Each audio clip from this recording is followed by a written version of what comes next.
Shalom saudara yang terkasih dalam nama Tuhan kita Yesus Kristus. Dalam era digital ini, Anda mungkin sering melihat di televisi atau saat menonton film. Ada teknik hipnotis yang digunakan untuk melakukan kejahatan. Ya, seperti yang telah dijelaskan, teknik yang satu ini adalah salah satu metode psikoterapi yang kontroversial dan sering disalahartikan. Hipnotis cenderung lekat dengan teknik untuk mengorek rahasia seseorang atau memberikan sugesti pada seseorang untuk melakukan hal-hal yang aneh. Padahal, sebenarnya teknik ini merupakan metode dalam psikologi untuk digunakan dalam praktek psikologi klinis. Secara sederhana, hipnotis adalah suatu keadaan di mana seseorang fokus atau konsentrasi penuh sehingga meningkatkan kemampuan menerima sugesti. Hipnotis juga sering diasosiasikan dengan keadaan tenang atau rileks. Saat seseorang sedang dalam keadaan hipnotis, mereka cenderung lebih terbuka terhadap sugesti jika dibandingkan saat tidak sedang dalam keadaan tersebut. Hipnotisme merupakan suatu fenomena yang menyebabkan tidur secara buatan, yang mengakibatkan korban secara tidak normal dapat terbuka untuk mengikuti saran atau sugesti. Subjek hipnotis cenderung didominasi oleh ide-ide dan saran-saran dari yang menghipnotis ketika diinduksi dengan sugesti atau sesudahnya. Dalam sejarah peradaban manusia, fenomena kondisi pikiran bawah sadar pernah ditemukan dalam ritual dan upacara pada kebudayaan kuno di dunia. Penggunaan mantra yang dipercaya dapat menyembuhkan penyakit tertentu tidak lain adalah sebuah sugesti yang dipercaya sehingga menimbulkan efek placebo. Catatan sejarah tertua tentang hipnotis yang diketahui saat ini berasal dari Ebers Papyrus yang menjelaskan teori dan praktek pengobatan bangsa Mesir kuno pada tahun 1552 sebelum Masehi. Kelemahan hipnotis pun juga ini. Nah, coba saya minta untuk contoh sini boleh. Orang kalau hipnotis pasti dia akan namanya itu menggunakan sugesti. Apa sugesti di sini? Sugesti. Jadi supaya orang itu percaya gitu. Suggestion. Hah? Apa? Apa itu nggak ngerti lah. Nah, hipnotis itu adalah menggunakan sugesti supaya orang itu percaya dulu. Supaya orang itu apa? Percaya, tapi beda dengan iman lain. Sugesti di Indonesia itu suatu kepercayaan, keyakinan yang belum tentu benar. Nah, mari lihat saya, bilang gitu. Mari lihat saya. Ini dia mau menghipnotis saya. Saya gini kan, kamu ngapain? Kenakan bagian sini.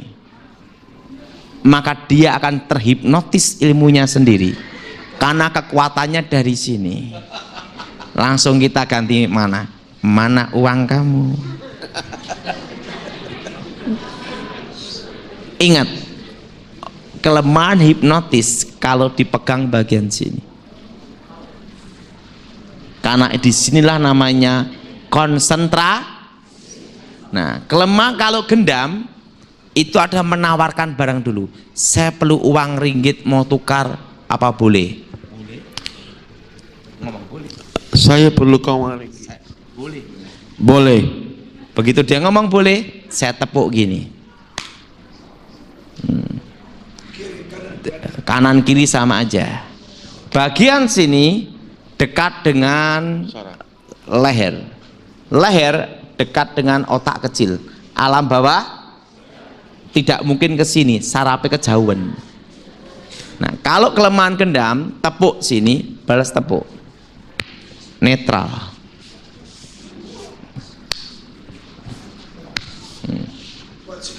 Tidak berfungsi. Itu kelemahan apa gendam. Ini namanya dari sini, tepuk apa? Sini. Tapi kalau kita orang Kristen tidak usah main tepuk-tepukan. Ada kuasa nama Jelas? Jelas? Makanya saudara kalau diberi minum siapapun harus berdoa dulu. ada yang juga pakai hipnotis melalui minum.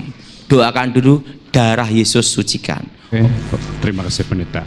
Saya mau tanya mengenai dan case-case yang berlaku, ada orang yang masuk pencuri itu perompak dalam satu buah rumah, lalu semua keluarga tidur. Oke. Apa? Itu namanya Terima kasih. hipnotis. Hipnotis.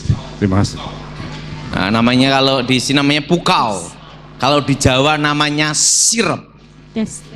Sebelum saya bertobat, saya menguasai ilmu sirep. Ilmu sirep adalah ilmu di atas hipnotis. Tes. Kalau mantra itu diucapkan, itu sesuai arah angin. Misalnya, Tes. sebelum saya bertobat, saya mau mensirep. Kalau di sini namanya pukau ya.